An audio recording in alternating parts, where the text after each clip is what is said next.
For your first day of work, you'll need all the proper hand tools. The first thing you want to buy is a pouch to hold your tools in. You can get a chalk line. You'll need a framing square, a hammer, a nail puller or cat's claw, and of course a tape measure. One of the first things you'll want to purchase is a tool belt. There are different varieties of tool belts. It's really up to your preference. This one happens to be leather.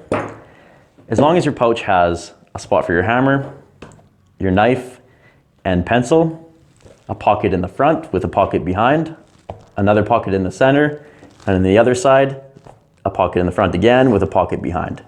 The reason for this is to hold all of your basic hand tools as well as different nails that you'll be using throughout your day. Another tool that you'll need for your first day of work is a cat's claw, or mostly known as a nail puller. When purchasing a tape measure in Canada, even though we are on the metric system, we do mainly use imperial on the job sites. So you'll want to purchase a 25-foot tape measure. You'll want to purchase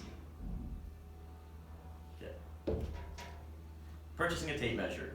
When you purchase a tape measure, here in Canada, we are on the metric system, but on a lot of our job sites, we use the imperial system.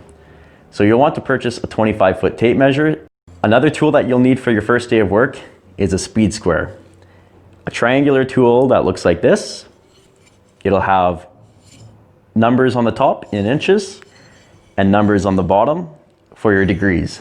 These tools are used for cut marking material anywhere from 0 to 90 degrees. Another tool that you'll need for your first day of work is a chalk line.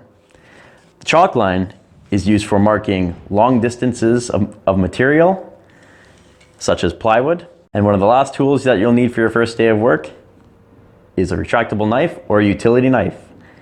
You will be using these tools every single day, so it's very important to have a knife.